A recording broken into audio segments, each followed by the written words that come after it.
അസ്സലാമു അലൈക്കും വറഹ്മത്തുള്ളാഹി വബറകാതുഹു. അൽഹംദുലില്ലാഹി റബ്ബിൽ ആലമീൻ. അസ്സലാത്തു വസ്സലാമു അലൈക യാ റസൂലല്ലാഹ്. ദാറുൽ മുബീൻ മജ്ലിസ് കാണുന്ന പ്രിയമുള്ള മുത്തു മുഅ്മിനീങ്ങളെ, നിങ്ങളെ എല്ലാവരെയും നമ്മളെ മജ്ലിസിലേക്ക് ഹൃദ്യമായി സ്വാഗതം ചെയ്യുകയാണ്. അല്ലാഹു സുബ്ഹാനഹു വ തആല നമ്മളെ ഹാജത്തുകൾ നിറവേറ്റി തരട്ടെ. എല്ലാ പ്രയാസങ്ങളും അല്ലാഹു അകറ്റി തരട്ടെ ഇൻഷാ അല്ലാഹ്. എല്ലാ ദിവസവും രാവിലെ 6 മണിക്ക് നമ്മളെ ചാനലിൽ വിശാലമായ ദിക്ർ ദുആ മജ്ലിസ് ഉണ്ടായിരിക്കും. ഒരുപാട് ആളുകൾക്ക് സമാധാനം ലഭിക്കുന്ന, ഒരുപാട് ആളുകളുടെ ടെൻഷൻ മാറിയ, പ്രയാസങ്ങളും സങ്കടങ്ങളൊക്കെ മാറിയ വളരെ പ്രധാനപ്പെട്ട ഒരു മജ്ലിസാണ്. കഴിയുന്ന ആളുകളൊക്കെ അതിൽ പങ്കെടുക്കുകയും പുണ്യം നേടുകയും ചെയ്യണമെന്ന് പ്രത്യേകം ഓർമ്മപ്പെടുത്തുകയാണ്. അല്ലാഹു അനുഗ്രഹിക്കട്ടെ, അല്ലാഹു കാവൽ നൽകട്ടെ. പ്രിയമുള്ള മുത്തു മുഅ്മിനീങ്ങളെ, നമ്മൾ നിരന്തരമായി അള്ളാഹുവിനോട് ദുആ ചെയ്യുന്ന ഒരു വിഷയമാണ് ദാരിദ്ര്യത്തിനെ തൊട്ടും കടത്തിനെ തൊട്ടും. കടമുള്ള ഒരുപാട് ആളുകൾ നമ്മളെ മജ്ലിസിലുണ്ട്. അല്ലാഹുവേ, എല്ലാവരുടെ കടങ്ങളും നീ വീട്ടി കൊടുക്കണേ റഹ്മാനെ. അതുപോലെ തന്നെ ദാരിദ്ര്യം അനുഭവിക്കുന്ന ഒരുപാട് ആളുകൾ നമ്മളെ മജ്ലിസിലുണ്ട്. അല്ലാഹുവേ, എല്ലാവരുടെ ദാരിദ്ര്യവും നീ അകറ്റി കൊടുക്കണേ റഹ്മാനെ. എന്നാൽ നാം എന്ത് ചെയ്താലും, ഏത് മജ്ലിസിൽ പങ്കെടുത്താലും 15 കാര്യങ്ങൾ നമ്മളെ വീട്ടിലുണ്ടെങ്കിൽ നമ്മളെ ദാരിദ്ര്യം മാറൂല, നമ്മളെ കടങ്ങൾ വീടൂല എന്ന് മാത്രമല്ല, ദാരിദ്ര്യത്തിന്റെ പടുകുഴിയിലേക്ക് നമ്മളൊക്കെ ആണ്ടുപോകുമെന്നുള്ളതാണ്. ഈ 15 കാര്യങ്ങൾ നമ്മളെ ജീവിതത്തിൽ നിർബന്ധമായി നമ്മൾ ശ്രദ്ധിച്ചോളണം.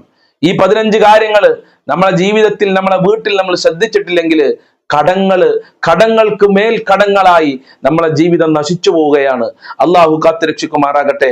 ഒന്നാമത്തെ കാര്യം, ഹറാമുമായി വീട്ടിൽ ബന്ധപ്പെടാതിരിക്കുക എന്നുള്ളതാണ്. ഹറാമ് ചെയ്യുന്ന ആളുകൾ വീട്ടിലുണ്ടെങ്കിൽ ആ വീട്ടിൽ നിന്ന് ഒരിക്കലും ദാരിദ്ര്യം നീങ്ങുകയില്ല.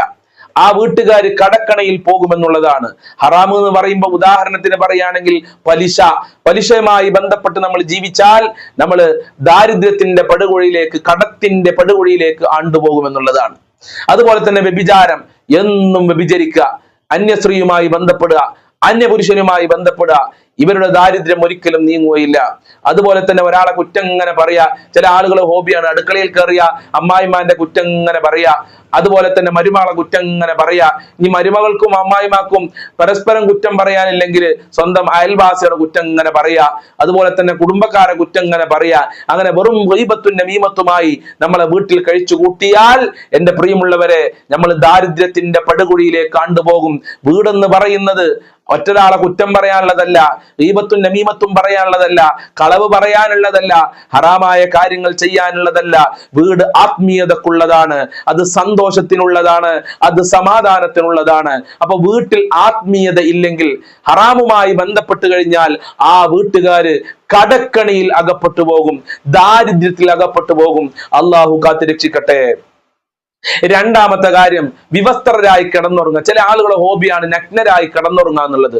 അള്ളാഹു നമ്മൾക്ക് ഡ്രസ്സ് തന്നിട്ടുണ്ട്, ഔറത്ത് മറച്ച് കിടന്നുറങ്ങണം. നമ്മളെങ്ങാനും വിവസ്ത്രരായി കിടന്നുറങ്ങി കഴിഞ്ഞാൽ, ആ ഉറക്കിലെങ്ങാനും നമ്മൾ മരണപ്പെട്ടു പോയാൽ എന്തായിരിക്കും നമ്മളെ അവസ്ഥ ഉണ്ടാകുക? അതുകൊണ്ട് വിവസ്ത്രരായി ഒരിക്കലും കിടന്നുറങ്ങാൻ പാടില്ല. ഉറങ്ങാൻ കിടക്കുന്ന സമയത്ത് ഔറത്തൊക്കെ മറച്ച് ദിക്റും സ്വലാത്തുകളൊക്കെ ചൊല്ലി നല്ല അച്ചടക്കത്തോടുകൂടെ, നല്ല അദബോടുകൂടെ ആയിരിക്കണം കിടന്നുറങ്ങേണ്ടത്. അള്ളാഹു കാത്തുരക്ഷിക്കട്ടെ. മൂന്നാമത്തെ കാര്യം, ജനാപത്തുകാരനായി ഭക്ഷണം കഴിക്കുക എന്നുള്ളതാണ്. ഭാര്യയുമായി ബന്ധപ്പെടാൻ ഒരു കുഴപ്പമില്ല, അപ്പൊ നല്ല ഉന്മേഷമായിരിക്കും. ബന്ധപ്പെട്ട് കഴിഞ്ഞാൽ പിന്നെയാണ് ആലിക്കഞ്ഞിപ്പോ കുളിക്കണ്ടേന്ന്. കുളിക്കണം. അപ്പൊ ബന്ധപ്പെടുന്നതിന്റെ മുമ്പ് ഓർമ്മല്ലേ? കുളിക്കണം എന്നില്ല ഓർമ്മയൊന്നുമില്ലേ?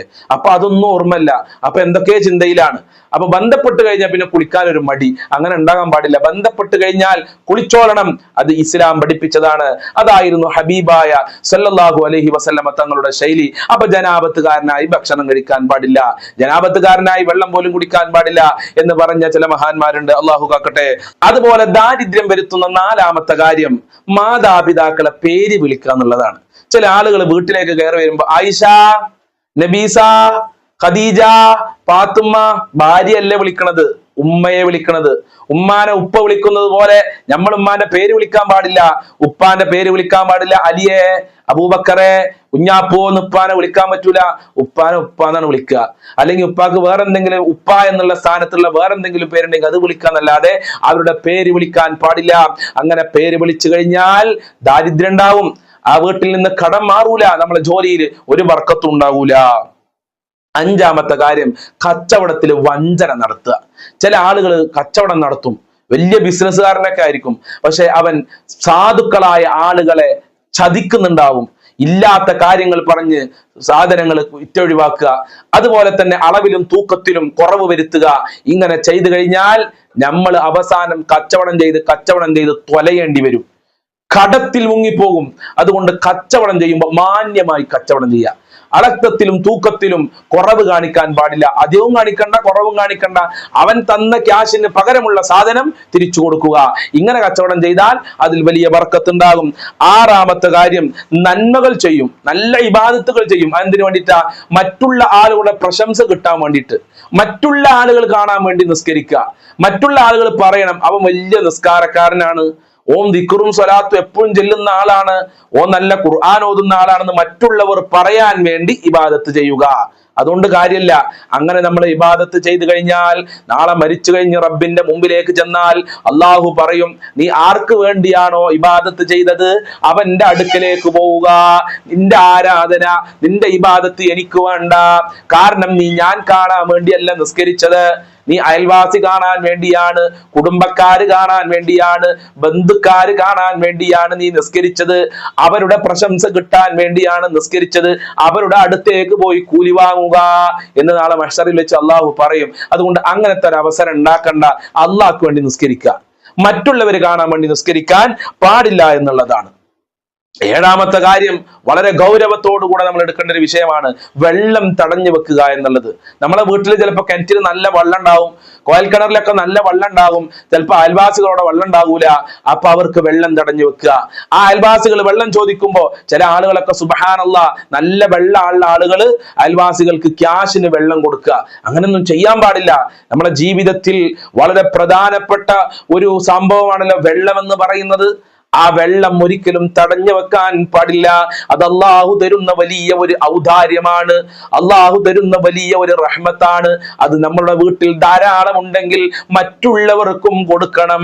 അത് തടഞ്ഞു വെച്ചാൽ അള്ളാഹു നമ്മൾക്കും തടഞ്ഞു വെക്കും. വെള്ളം എന്ന് മാത്രമല്ല, സമ്പത്തും തടഞ്ഞു വെക്കും, അള്ളാഹിന്റെ ബർക്കത്തും തടഞ്ഞു വെക്കും. അതുകൊണ്ട് വെള്ളം തടഞ്ഞു വെക്കരുത്.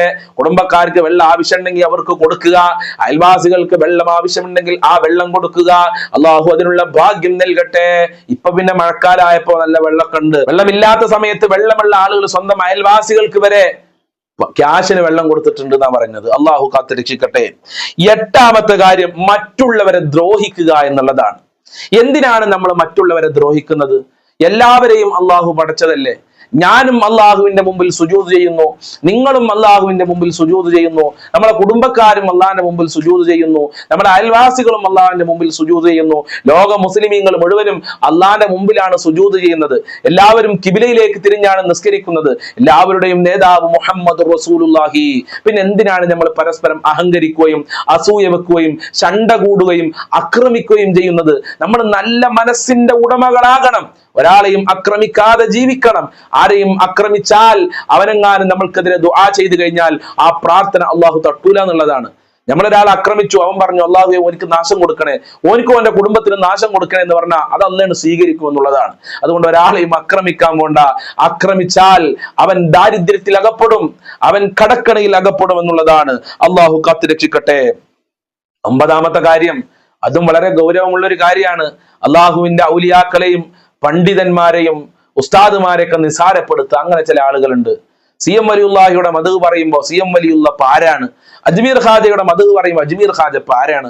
അതുപോലെ തന്നെ മഹാന്മാരുടെ ഉസ്താദുമാരൊക്കെ കാര്യം പറയുമ്പോൾ ബഹുമാനപ്പെട്ട കണ്ണിയത്ത് ഉസ്താദിനെ നിസാരപ്പെടുത്തുക, ശംസുൽ ഉലമയെ നിസാരപ്പെടുത്തുക. അതുപോലെ തന്നെ ഇപ്പോൾ സമസ്തയുടെ പ്രസിഡന്റായ ജിഫ്രി തങ്ങളൊക്കെ നിസാരപ്പെടുത്തിയിട്ട് എത്ര ആളുകളാണ് സോഷ്യൽ മീഡിയയിൽ സംസാരിക്കുന്നത്.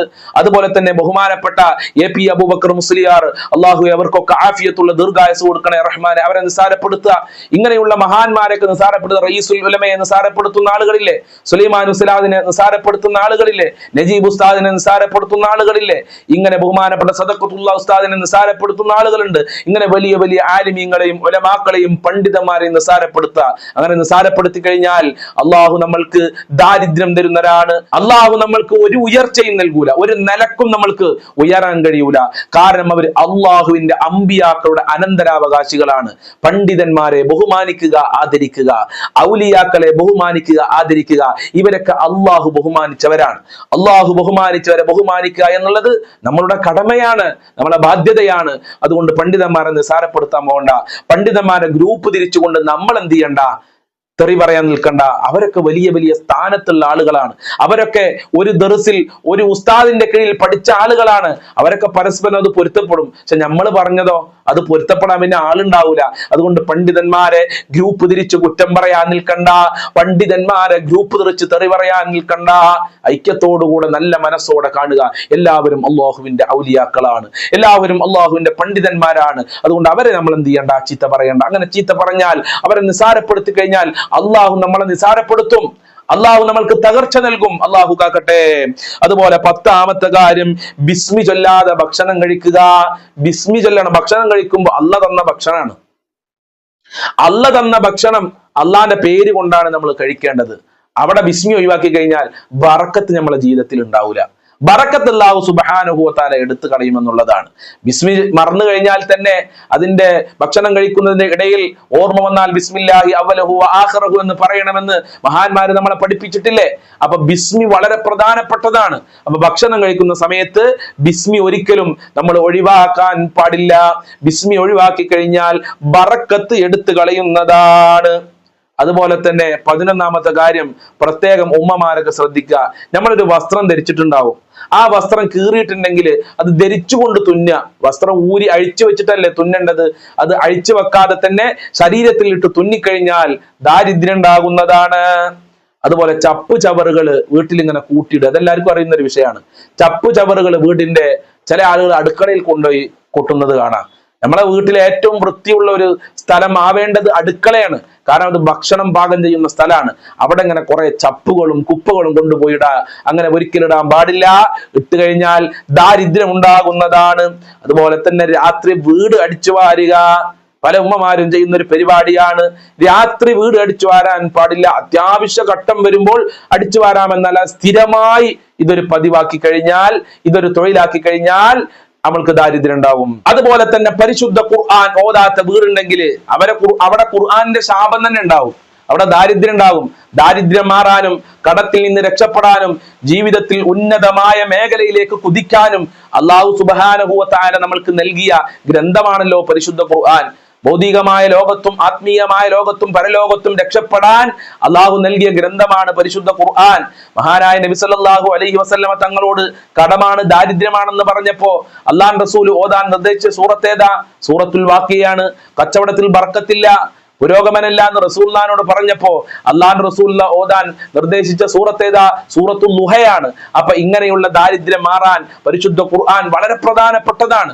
ആ ഖുർആൻ ഓതാത്ത വീടുണ്ടോ അവിടെ ദാരിദ്ര്യം ഉണ്ടാകും, അവിടെ ബർക്കത്ത് ഉണ്ടാകൂല, അള്ളാഹിന്റെ റഹ്മത്ത് ഉണ്ടാകൂല, സമാധാനം ഉണ്ടാകൂല.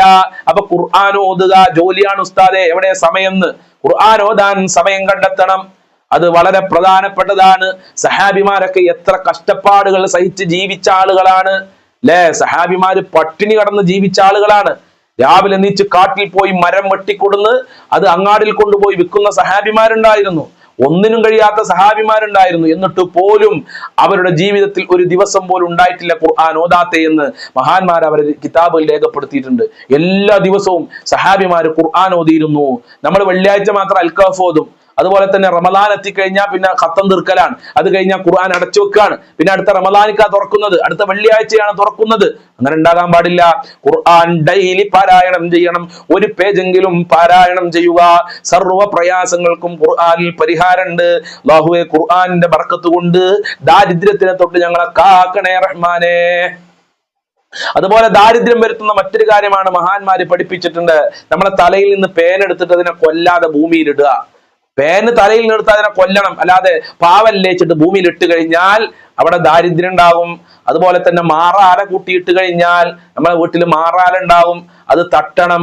അത് മരുവള് തട്ടട്ടെ, അമ്മായിമ്മ തട്ടട്ടെ, അമ്മോശം തട്ടട്ടെ, ഇളയച്ചി തട്ടട്ടെ, മൂത്തച്ചി തട്ടട്ടെ എന്ന് പറഞ്ഞിട്ട് കാത്തിരിക്കുക. ഈഗോ സമ്മതിക്കൂല, അഹങ്കാരം സമ്മതിക്കൂല. അങ്ങനെയല്ല, ആരാ കണ്ടിച്ചത് തട്ടിടുക. അത് ഇനി അമ്മായിമ്മ തട്ടട്ടെ, അത് ഇളയച്ചി തട്ടട്ടെ, മൂത്തച്ചി തട്ടട്ടെ, ഓൾക്കെന്താ പണി? അങ്ങനെ ചില ആളുകളുണ്ട്. അങ്ങനെയൊന്നും ചിന്തിക്കാതെ നമ്മളെ വീടാണ്, നമ്മളെ ഭർത്താവ് ജീവിച്ച വീടാണ്, നമ്മളെ അമ്മായിമ്മയും അമ്മോശനും താമസിക്കുന്ന വീടാണ്. അമ്മായിമ്മ അമ്മോശൻ എന്നുള്ള ആ പ്രയോഗം മാറ്റി ഉമ്മ ഉപ്പ എന്നായി കഴിഞ്ഞാൽ പിന്നെ വളരെ റാഹത്തായി പിന്നെ സന്തോഷത്തോടെ ജീവിക്കാം. ഏതായാലും അല്ലാഹു സുബ്ഹാനഹു വ തആല ദാരിദ്ര്യത്തിൽ തൊട്ട് നമ്മളെല്ലാവരെയും കാത്തു രക്ഷിക്കട്ടെ. ദാരിദ്ര്യം വന്നു കഴിഞ്ഞാൽ നമ്മളെല്ലാവരും കുടുങ്ങിപ്പോകും. ഹബീബായ തങ്ങൾ വരെ ഫഖറിനെ തൊട്ട് ദാരിദ്ര്യത്തിനെ തൊട്ട് കാവല് ചോദിച്ചിട്ടുണ്ട്, കടത്തിനെ തൊട്ട് കാവല് ചോദിച്ചിട്ടുണ്ട്. കാക്കണേ റഹ്മാനെ. ഒരുപാട് ആളുകൾ കടക്കണിയിൽ കുടുങ്ങിയിട്ടുണ്ട്. കാക്കണേ റഹ്മാനെ. സാമ്പത്തികമായ അഭിവൃദ്ധി നൽകി അനുഗ്രഹിക്കണേ അല്ലാഹ്. മുത്തു മുഅ്മിനീങ്ങളുടെ എല്ലാ പ്രയാസങ്ങളും നീ അകറ്റി കൊടുക്കണേ റഹ്മാനെ. മുഅ്മിനീങ്ങളുടെ ശത്രുക്കളെ നീ പരാജയപ്പെടുത്തണേ അല്ലാഹ്. റബ്ബനാ തഖബ്ബൽ മിന്നാ ഇന്നക അൻതസ് സമീഉൽ അലീം വതുബ് അലൈനാ ഇന്നക അൻതത് തവ്വാബുർ റഹീം വഗ്ഫിർ ലനാ വഇയ്യാഹും ബിമഗ്ഫിറതിക യാ അർഹമർ റഹീമീൻ യാ അർഹമർ റഹീമീൻ. സല്ലല്ലാഹു അലാ മുഹമ്മദ് സല്ലല്ലാഹു അലൈഹി വസല്ലം. സല്ലല്ലാഹു അലാ മുഹമ്മദ് സല്ലല്ലാഹു അലൈഹി വസല്ലം. അല്ലാഹുമ്മ സ്വല്ലി അലാ മുഹമ്മദ് യാ റബ്ബി സ്വല്ലി അലൈഹി വസല്ലിം. അസ്സലാമു അലൈക്കും വറഹ്മത്തുള്ളാഹി വബറകാതുഹു.